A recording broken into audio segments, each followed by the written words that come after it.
My mom always said life was like a box of chocolates. You never know what you're going to get. You're going to need a bigger boat.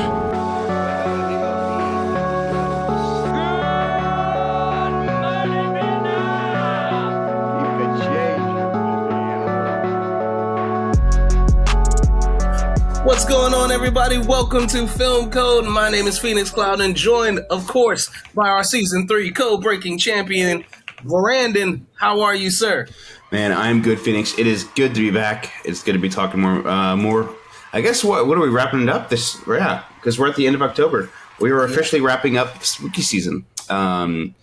And with that being said, it is going to be moving on to Christmas and holiday Hanukkah movies, which there are very, very little of. And Kwanzaa. Oh, that would be fun. What do they call it? Christmas Hana Kwanzaa? Christmas Hana Kwanzaa season, yeah. Yeah, I hope everybody's going to make their turduckens this year for Thanksgiving. Or your turkeys, yeah. How are you doing, Phoenix? Awesome, man. Awesome. Yeah, super. I'm kind of both like excited that it's the end of spooky season and also kind of sad because this has been a great one. Like, this has been a really great set of movies that we've gone through.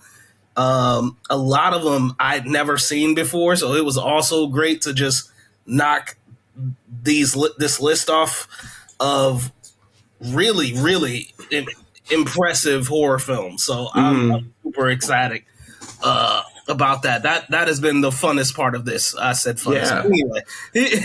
Yeah, like I did a thing where I went back and watched 31 different horror films this month that I've never seen before.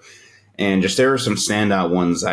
Child's Play, Pearl, X, Texas Chainsaw Massacre, Shutter Island, man. Signs, those are great. Yeah. But there's so many. Like, I would love to I think I'm gonna post it on X, my list of it all. But like I've been ranking them all. So yeah, definitely I am excited to wrap up this spooky season month with 31 horror films I haven't seen. That's awesome, and I can't wait to see that because, I definitely want to see how that turned out. Just the few that you mentioned, I'm like, that's one heck of a competition for the number one spot. So I'm very, very excited. I think you'll be surprised where I have Hereditary. Ooh, yes, definitely. All right, but we are here to talk about Carrie, 1976, directed by Brian De Palma, starring Sissy Spacek and Piper Laurie. So this is the first time I'd ever seen this movie. The concept is Carrie is a girl who has telekinesis powers, and she's a girl who's been tortured and bullied by her classmates and also her hyper-religious mother, to the point where she just completely snaps. This movie is so ahead of its time, it's ridiculous. And it's done, I think, in my opinion, very, very well. But I have, like, we'll get into it in a second, but like there's one or two things I'm dying to say about this movie. But Brandon, let's start with you. Had you seen this before, and what was your impression of it? This was actually a first-time watch for me. It's funny. Last week when you shot that message out, we're like, what are we reviewing this week? And you were like, are we still going with Werewolves in London? I'm like, not really. I don't really feel like doing that. How about we do Carrie? And at that time, I was wrapping up watching Carrie. So I'm like, this is perfect. Nice. So I'm like, okay, because there was just so much in my brain. I'm like, this is like you were just saying, this is a really good movie. There's a lot of sequences where it's definitely ahead of its time, but I do have gripes with it, and it's not faulting back then. It's me thinking about how it holds up, stands the test of time today. You know, for its time, it was revolutionary. Oh my God, yes, like stupid revolutionary. It there's so much I want to get into that honestly, we're about to break the seal of spoilers very early, like right now, because there's so many cool things about this movie that I just absolutely have to talk about. Spoiler alert! Spoiler alert! Spoiler alert! Spoiler alert! Spoiler alert! So I hope you've seen Carrie. It's only 43 years old. Or sorry, 47. There's a remake out there. Right. There's a remake. There's a sequel. Yeah. I don't recommend those, but if you haven't seen this movie, now's your chance to pause this episode, go and check it out, come back and hear our full, unvarnished thoughts. So I'm going to kick this off talking about Brian De Palma's execution of this story, right? So obviously I'd known about Carrie, like 1976. It's now 2023. I've been around for a couple of decades, and I've known where this has come from, right? I actually saw the sequel, right? I saw the sequel. I didn't see the original. So I know the story, right? Girl with telekinesis powers gets bullied, snaps, kills everybody, right? That's the general basis, right? So when it starts, I was impressed and also frustrated at one, how quickly I got on Carrie's side, and also how freaking long it took to kill everybody. like so that's where I was at. I was like, within the first 5 minutes, I was genuinely like, everybody in here needs to die. like within the first 5 minutes, just like, nope, I'm on Carrie's side instantly. Every single person that she is interacting with gots to go. Except for like the exception of like 3 people. I had no exceptions. I had no exceptions. And I know you're like, well, what about the teacher who stood up for her and the girl that tried to help her and even her guy friend, he was all right. No. Yeah, man. No, it's funny. Is like I kind of agree. I was texting a couple of my friends who have been recommending it to me for so long. I was like, as soon as I saw them getting ready to put the red blood bucket up, I'm like, you know what? I agree with Carrie. I understand. I'm like, because I mean, it's hard to not have known the school scene, like the prom scene exists. Right. Because I mean, it's just that's the most well-known scene in the film. Right. Yeah, and I was like, it's so funny because we've gone through, Psycho, Shining, Exorcist. The Thing is probably the only exception. Where but for the most part, like all of these horror movies have like a great story build up, but like the horror of it is like in the last 20, 30 minutes. You know what I'm saying? And you're like, what is this? And so like obviously like yeah, we've known about the ending of Carrie forever because it's just impossible to ignore. But that was, to me, I was like, getting the context of why she does what she does. I mean, obviously the pig blood is enough for me, but like why they got to that point, why they decided to do that, her relationship with the other students, yada yada. I was like, I'm really trying to understand how it got to that point. And like I said, like it only took 5 minutes, and I'm like an hour into this movie just yelling at my screen going, kill these people, Carrie. like, I mean, kill them. Well, like, because I mean, the first 5 minutes, I'm already frustrated with everybody. But then it keeps going, and you realize how awful these people are. And their reasoning for doing what they're doing is nonsensical. It's just like, oh, I've never wanted so many people to die so quickly. And so, like, I was like, oh my God, like 40 minutes of me just going, why aren't these people dead? It's just it's tough to give that gripe when she had just discovered her powers right at the beginning of the film herself. So I mean, it's interesting to see, like, You know what's funny? I'm thinking, it just popped in my head. Carrie used the Force before Star Wars invented the Force. Carrie invented the Force. Oh, man, that's funny. Because this came out, a year before Star Wars did? Yeah. Yeah, 1976, and Star Wars came out in 77. That's funny. Yeah. I want to discuss everybody's performances in this movie. I guess just right off the bat, I would love to just mention Sissy. I'm sorry if I'm pronouncing this wrong. Sissy Spacek and Amy Irving. I think it's Amy Irving. I think she played the mother. It's either her or Piper Laurie. Piper Laurie played the mother. Yeah. Piper Laurie. Okay, yeah. Just their performances were top tier. Yeah. Just both played just such crazy roles, and it's just, I mean, of course for Sissy, just for her, you just see her mental state just continue to break. Yeah. And just when the blood gets dumped on her and you just see her big eyes just staring at everybody, you know it's over. Oh man. Like what going back to the beginning, when she discovers she's got her period. And she freaks out, like completely freaks out, right? And I was like, okay, like, you know, like, I'm gonna get a little personal here, but like in high school, that happened to a girl that, you know, in class, she discovered that she had her period, right? And it's the worst, most embarrassing thing you could imagine, right? She didn't know. You know, she's got on bright green pants. It you know what I'm saying?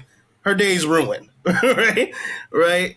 But everybody in that classroom, male and female, you know what I'm saying? We made her feel comfortable. We got her some pads. We got her something to cover up her pants. You know what I'm saying? We treated her like, you know, you're good. Like you're with friends. You're in a safe place, right? So in this movie, they make it seem like it's like the most worst thing ever. Right. And I mean, like, I don't want to be mean, but like she didn't know. Like she didn't know what it was. Like you could tell like her mother hadn't told her. She wasn't familiar with the concept. So she freaks. And they made it worse. Right? Oh, way worse. Way worse. They absolutely made it worse. And it's like, okay, they clearly don't like this girl. They think she's different. They think she's weird. That's fine. But that is a universal. Like the her getting her period is a universal thing. For them to behave that way, like that was just that was awful. So like I said, that's when I'm like, oh, okay, all of you can die. But then we get her in the principal's office, and this month here, he was told her name 3 different times by the gym teacher, by Carrie herself, like everybody is Cassie. saying, my name is Carrie, and he keeps calling her Cassie. I was like, now we're like 8 minutes in, I'm like, kill him, like I'm just like, everyone die. Then we finally meet her mom, and her mom's a nutcase, like. And it's like I love the scene where she goes to old girl's house and she's like trying to preach her the word of Jesus. Mm-hmm. I like mad props to Piper Laurie, like mad props. She is so good in this movie. She is so good. She plays the frenetic, hyper religious mother role so impeccably well. Mm-hmm. So impeccably well. And it's funny because she wasn't originally told it was a horror movie. So like she was literally told that she was playing a comedy. So that's how she played it. Like yeah. So she played it kind of comedically, not thinking like, you know, it was a horror movie. They didn't tell her until midway through, like, no, we're actually doing a horror movie. They made her performance so over the top too. Exactly. But it was the perfect tone for it. So like it was a perfect tone for it. She's so good throughout the entire movie. Real quick, Sissy Spacek and Piper Laurie both received Oscar nominations for this movie. Good, as they should. Oh, absolutely. Absolutely. Neither one, but man, Piper Laurie should have won. Like, Piper Laurie should have won. I know it was a hard category. I can't remember who beat her, but oh man, she should have won that one. That was an impressive performance. But yeah, so there's a couple of points that I want to talk about in this movie, particularly the hyper religiosity of it is a big aspect of this movie, right? Because you mentioned Carrie has the Force. The Force of whom exactly, and how it's used. I thought we would get an explanation as to how she had those powers, and we don't. Like, it's just immediately thrown in. Carrie can move things with her mind. Yep. I thought it was an interesting decision. What did you think of that? Yeah, no, I mean, I was completely fine with that because, I guess you can consider this low budget horror. Just this isn't a film where everything needs to be explained. Just if you're sitting down for a story and you just see her starting to learn to I guess, acquire powers that can be used for good or bad, that's great. Like, there's not much rhyme or reason for it, why it needs to happen. It's just our main focus of the film, which is fine. Yeah, no, I thought it was really cool that, like, yeah, we don't know where her powers come from, but it's also like, it seems like people, especially in the beginning, know she has them, like, or at least think she has them, because she sends the ashtray off the desk. Mm-hmm. The boy that teases her, she makes him fall off his bike. So, like, you think that there's some there's at least some passing knowledge that she could do this, and it doesn't matter because it's not like, hey, they know she can do this and they saw her do it and that's why they bully her. Like, no, like, it's merely she's weird, she's different. Her mom's a religious nut, bothering all the parents, so they take it out on Carrie. Yeah, and her powers are never really explained. They're not. We don't go into it very much. It's just there, and I like that because there's something that is something that in sequels and the remakes that they tried to go back and explain, and it was like, we'll need it's one of those things. Yeah, like you said, it's just not needed. Yeah, we'll need this. I mean, it's cool, but it's not necessary. Like yeah, it's one of those things that just kind of turn how long was this movie? What, an hour and a half? Yeah, an hour and a half. They did that to fill modern day runtimes of, hey, we need to reach 2 hours. Yeah, I don't know why. Yeah, I was actually kind of amazed that this is only a 98-minute movie because I was like, wow, like we're going right through it. There's no fat. Zero fat on this movie. That's what I love about these films is like the original Halloween. There's no extra scenes where I'm like, hey, yeah, we can cut this fat off. Every scene is crucial to the plot for me personally. Mm-hmm. Because you had to have all the scenes with the bullies showing the setup and all that. You had to have the scenes, of course, showing the kooky mom who is just off her rocker, super religious. Just every scene worked in this film. Yeah, and yeah, so the religion of the mom, like we see, like, okay, so after Carrie, has her period, they call home, which I don't know why they did that, but like they call home and let her mom know, like, we sent Carrie home. She, experienced her first period, and it was kind of a traumatic experience for her. And her mom, makes her read the Bible, and like basically her concept of her daughter getting her period is that it wouldn't have happened without, some form of sinning, right? Some form of sinning, which she believes is intercourse. Like, you know, which obviously Carrie denies, like, that's not the case. Like, it's, she's like, Mom, this happens to everyone. This happened to you. Like, why didn't you tell me that? Like, you know what I'm saying? Like, because you may, like, now I look crazy because people, like, everybody looks at it normally.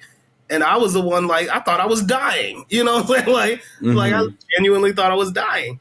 So, like, but her mom, her vision of the world is so twisted and so warped around her religious identity that she sees everything as sinful. And it's funny to me, like you mentioned Pearl earlier. If you take the religious aspect out of Pearl, it's basically the same concept with her and her mom. Her mom just, you know, didn't want her to go out into the world. You know what I'm saying? Like, not because she thought it was sinful, but because she needed her help. So, like, but, you know, it's that same contentious relationship of you need to stay here and live in this life. And you can't want anything of the outside world. And her mom's vision of her life and her daughter's life is rooted in sin, especially because, as we find out later, how her daughter was conceived was through pretty much an act of violence. And so, yeah, so she holds all the concepts of love, of intimacy, of, you know, the human body as a form of sin. And again, because she plays it so over the top and so well, it works tremendously because you get to see like, if you're not religious, it's very comedic for you. But if you aren't that deeply religious, you get to see how someone can take it to that extreme. Yeah, so the religious aspect is one big aspect. The other one that I think we really have to talk about is bullying. Like, 100%. Dude, as somebody who got bullied my entire life growing up, like, I'm not saying this is an anti-bullying campaign because killing is not the way to go by any means. This is right off the bat, this is us in no way supporting school shootings at all. No. I feel like we need to put that out there. Just as for a fantasized world that this movie, like this, I mean, because every film is fantasized at some point in some way. The way she handled it, I enjoyed because it's entertainment. But yeah, as somebody who grew up getting bullied my whole life, I'm a huge sponsor for anti-bullying campaigns because it's huge, man. It's funny to me. Excuse me. It's funny to me because this was in the 70s, and when it was over, that was all I could think of is like they had to, like, it feels very preachy, right? Because it's like the message of the movie is, hey guys, don't bully. You know what I'm saying? Don't bully. Like, you don't know who's got telekinesis powers, but like, don't bully. You shouldn't do that. Bullying is wrong. And then I found out that the anti-bullying campaign that we had in this country still didn't start for another 23 years. Like, I'm like, what? That is insane. Like, if I had seen this movie, like, that would have been the start of it. Because I know the 70s. Like, I wasn't here for it, but I've heard the stories. Bullying was horrible in the 70s. Like, I would say it was at its worst in the 70s. It calmed down throughout the 80s. It picked back up in the 90s. And by the time we got to the 90s, that's when people were like, okay, we're sick of this. And do you know why the anti-bullying legislation was put in place? Exactly what caused it? It was the 1999 shooting in Columbine. Wow. That is what eventually led to the anti-bullying legislation. And it was so desperately needed. But like, I can't believe it took that long because this movie is so clearly about that issue and about how do we like stop this, right? Like, how do we stop this from happening? And it clearly had to be something that was on people's minds and prevalent, because Stephen King wrote the book on it first, and then we had the movie made. So it's like, yeah, like it was bad. And what was bothering me and which is what made me go like, oh man, I'm so on Carrie's side here, is like the reasoning for their bullying. Because they're pieces of shit. That's right. Open and close textbook. They're being assholes because they're assholes.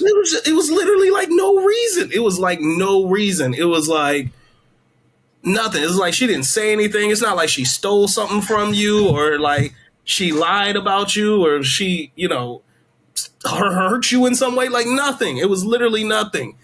And they just didn't like her. They thought she was different, thought she was weird, and went to that extreme. Now, it's funny to me because I'm like, I think I know I haven't seen a lot of movies in the time in which, they've been out. Like, I've obviously had 47 years to watch this, and, just got around to it now. But I think I watch everything when I'm supposed to, right? And Carrie hit a nerve for me because not only was I bullied, I also did some bullying, like when I was growing up. And I distinctly remember one time we did something pretty awful, and we got caught. We got brought into the principal's office, and all they asked us was, why did you do this? And it was like literally right then I was like, we don't have a good excuse, do we? like we genuinely don't have a good excuse. It was like we like ran through like 4 or 5 excuses, and they shot them all down, and we were all like, yeah, I guess we don't have a good excuse. And I'm like, that's what this is. It's like these kids don't have they have no good reason for doing what they're doing. At the time, all they can see is red, though. They're just like, oh, this will be a great joke. This will be funny, or this will be awful, or we'll get this person. And it's just like, what, why? And like, there's nothing. There's literally nothing here. And therefore, it made the final, the prom scene that much more satisfying. That much more satisfying. Is like, as someone who's been in that situation, I know, like, if the person I did that to had telekinetic powers, I'd have been a goner. I know when I was getting bullied, if I had telekinetic powers, that person would have been a goner. But I'm more upset that it took 23 years to get an anti-bullying legislation made, because that's ridiculous. Who knows what occurred in those 23 years? And I think we were all like, oh man, it'd be great to have telekinesis, and then all of a sudden access to guns got a lot easier and made things a lot worse. So like Brandon said, definitely not advocating for school violence. And I would hope people find other ways and solutions of dealing with those issues. Luckily, there is legislation in place to where you don't have to deal with bullying anymore, and there's people you can talk to about it. So it's definitely gotten better, right? Certainly far from where we were in the 70s. It's just, I noticed that about this film, is that's another theme throughout it that is a really strong one, because it must have been very prevalent in the time. I unrelated, but there was a stand-up comedian on this cruise that I went on a few years ago that, like, while he was making people laugh, he had a good point about cyberbullying. He's like, how do you get bullied in space? You get a text on your phone, oh my god, somebody's gonna get me at some point in the future. What am I gonna do? Delete it. Because you show up to school the next day, bully walks up, hey yo, you get my text? Still your number? Well, let me get your new number. That's all you gotta do. Delete it. It took me forever myself to figure that out. But literally, all you need to do nowadays is just delete it. Delete it. Yep. That's funny. Yeah, I never dealt with cyberbullying. All my bullying was always up close and personal. And It's because you're like 50 years old. yeah, well, there's that. And also, like, after a while, like, yeah, I'm over it. like now I see movies where there's bullying involved, and I'm like, if you don't stand up for yourself, I'm turning this movie off. like legit. Like, I'm like, I can't even watch it anymore because I'm just like, no, like it's not how you handle things. But anyway, yeah, I just wanted to point that out that was a very big theme throughout this film. Another big theme, which is kind of funny, but it's sexuality. Sexuality is a really big thing in this movie. Not just because of like, what happens. Like there's a bunch of things in here, like how her mother interprets her getting her period. We also see John Travolta and what's the old girl's name? The one who the queen bullier. What was her name? Nancy Allen. Nancy, yes. Nancy Allen.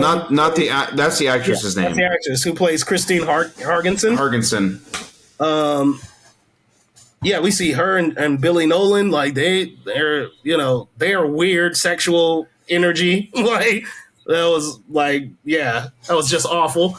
That was another scene where I was like, oh, please, murder. Anyway, but yeah, we see even Sue like willing to share her boyfriend with Carrie just to like, I guess she thought that was a cool thing to do to like bring her in the fold. And it's very obvious that, like, again, this is the 70s. So that hypersexual energy, like, was in the air. Everybody was looking to it was that period of time where rock and roll had come into the spaces, and kids were more rebellious and free thinking, and they wanted to have sex. It's cool, like, so that era combined with Carrie's religious upbringing and just how those two worlds clashed and didn't meet each other. That's also there. I think her mom explaining how Carrie was conceived is also a very interesting aspect. You can tell it's something she resented, but it's also something that she admits to enjoying and she feels guilty for. And finally, when she's killed, there's the religious significance of, her looking how Carrie's Jesus is in the closet, arms splayed and the knives in her chest, similar to how her Jesus looks. So there's that symbolism there, but also the noise she makes and how Carrie responds to it. She doesn't like scream like, oh, I'm dying. She kind of moans. like I don't know if you noticed that, but like she moans, and it cuts back to Carrie several times, and Carrie's like kind of blocking her ears, but also like looking like, oh, I don't want to hear this. Like kind of like uncomfortable. It's like, oh, like this is her oh moment, right? To put it, to PG it up, like this is her oh moment of she's. I hate to say it like this. She's coming, but she's coming to Jesus, like, and that's her ultimate oh moment. Is like, I satisfied both a sexual urge and a religious urge at the same time, and so it's almost like a peaceful transition for her in that regard, and which makes Carrie uncomfortable, which is hilarious. So I just thought that was very well done of how they showed that in the editing. Yeah, I guess I kind of want to end the review here in a second, but I can't go without talking about that one freaky shot of the meme eyes on Jesus. Yeah. Oh my god, why did she put that there? Like the glowing eyes? Yeah, that scared was the piss out of me. interesting choice. Very interesting choice. And it's like the final shot of the movie too. Yeah, it's like it was very. I don't know why they did that. Like I'm sure there's an explanation for it somewhere, but I mean, to me, it's just very good horror imagery, right? Like, where it's just like, what's something innocuous that could still scare the hell out of somebody, and like. Yeah, I think that's perfect. And I think that is a nice little allegory for not just their love of Christ, but also how they use and abuse Christ in a sense to where his eyes glowing are like the manifestation of seeing all sin and seeing nothing but sin. Yeah. Right? I think that's a good allegory for that. So maybe that's why they did it, which would totally work. Last time I was on with Ben, he mentioned like, oh, sometimes when I'm watching the older films, I got to be like, oh, there's that cliche, and he's like, wait, maybe this movie invented that cliche, like, and that's where it's coming from. And I was like.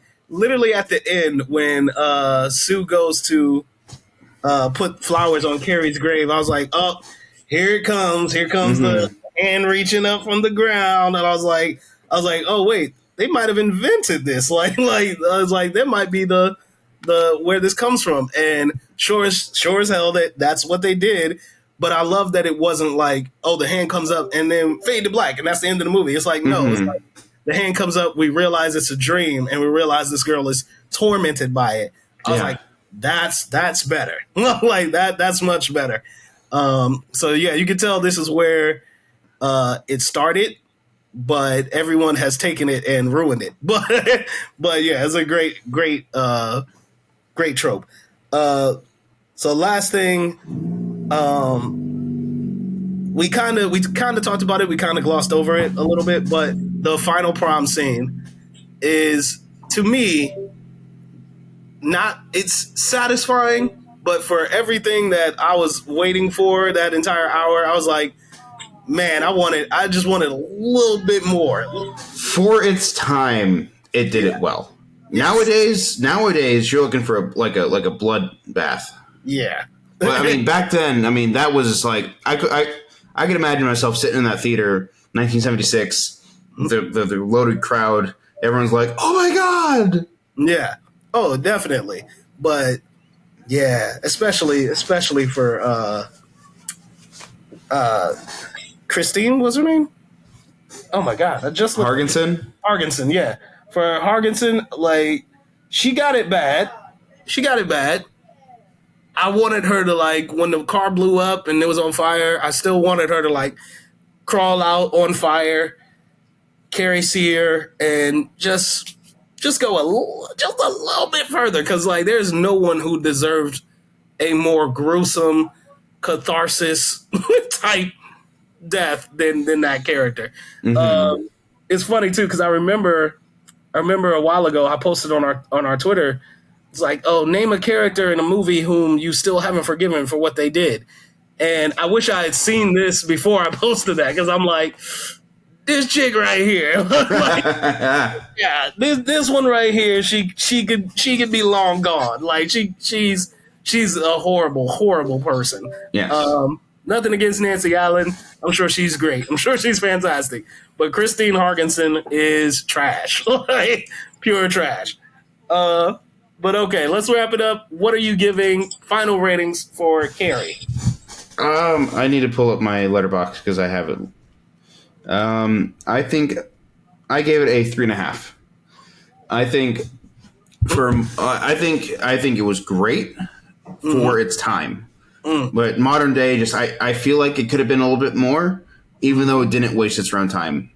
But I think after discussing with you, I have to bring it up to a 4.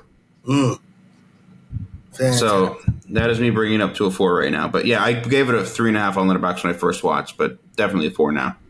Okay. Yeah, like when this movie was done, I literally applauded. like it just the speed of the runtime, the efficiency of the direction, Sissy Spacek and Piper Laurie's amazing performances, the satisfying nature in which it dealt with religiosity, sexuality, bullying, that whole concept. It's a little preachy, but I feel like its purpose is to be preachy because of the time period that it was in. We talked about a lot of great horror movies this month. To me, like, you got your standouts. I think, obviously The Exorcist, Psycho, those are big ones on my list. But I really think I loved Carrie the most. I really do. So, like, for me, I think I'm gonna ride a 4.5 on this one.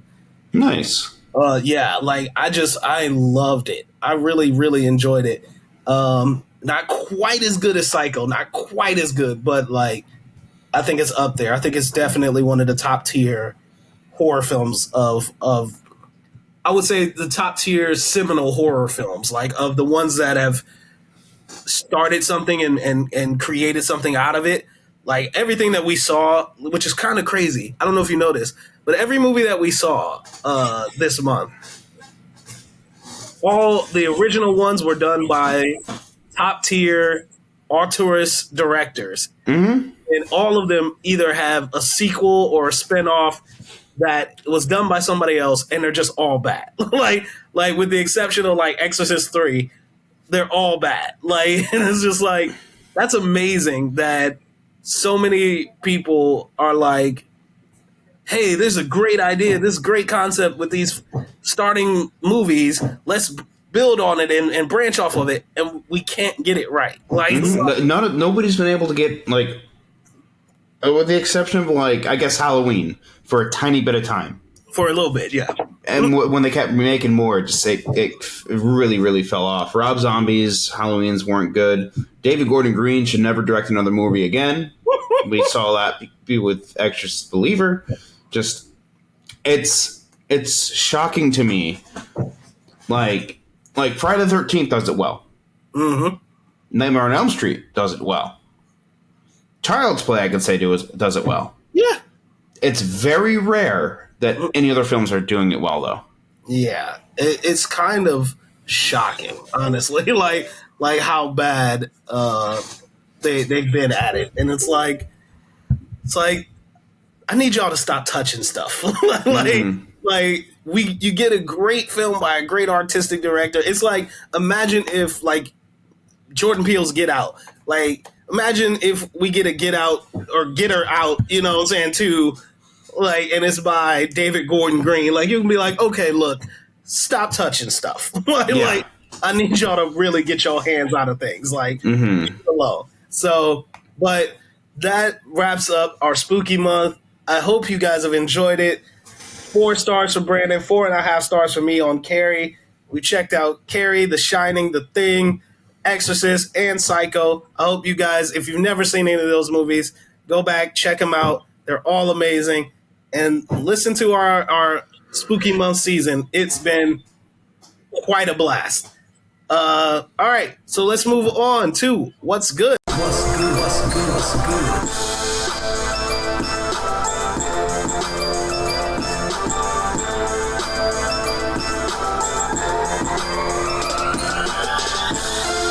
Brandon, what has been good for you, sir? Man, I finally got around to watching David Fincher's Sessevivin. I don't. It's for the longest time I was trying to figure out. I'm like, how do you say that? No, I finally got around to watching Seven. That was great. Morgan Freeman and Brad Pitt, man, are just two of the best actors we have. We have so many great actors as well, but just when it comes to when you think about just early like 90s, 2000s actors, those are the two that come to mind. This film was so good from beginning to end. Kevin Spacey played the perfect villain. Just the psychological thriller of Brad Pitt's deterioration of his mind, of just him dealing with this case, is just so good. Oh, absolutely. And like it's such a good movie, and the way it plays through, it's just like, oh man, like it just gets darker and darker and heavier. When you finally get to the final reveal, I was like, man, and you're right, Brad Pitt and Morgan Freeman, they kill it. That's one of, I don't know if they've had any more movies together, but they should. Like that's crazy. It's a crazy pairing, and yeah, they did an amazing job with that. Okay, yeah. So for me, my what's good this week is actually a movie that I keep returning to every year, just because it's that good, and that is V for Vendetta. Yeah, this movie, I have to watch it every year because it's such a profound movie that is really kind of day by day becoming more prevalent to our time. But it's also a fantastic movie that, like, I get it. Like it's mainly fantasy. It's mainly,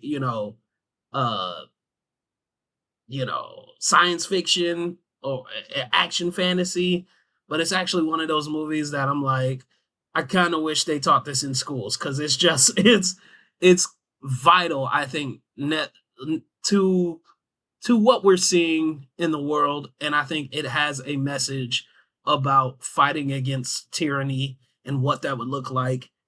And I just think it's a strong movie overall. Natalie Portman is fantastic in it. Hugo Weaving is fantastic in it. It's a movie I constantly come back to, and that I just will never stop enjoying. So for me, my what's good this week is V for Vendetta. So that's V for Vendetta for me. That is 7 for Brandon. Check both of those movies out. Those both sound amazing. And yeah, that is going to be what is good from us here at Film Code. All right. We're going to get up out of here. Brandon, let everybody know where they can find you, sir. Yeah, you guys can find me at FANTASMIC ears over on X and Letterboxd. Go check out what I'm watching. Wrapping up my 31 movies of horror this month. Not sure what I'm going to start watching next, but yeah, stay tuned.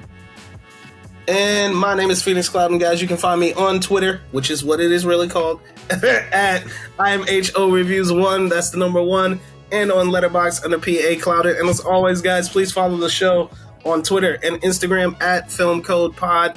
We will see you guys next week.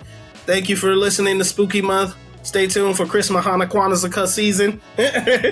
If we do it, we are out of here. Peace.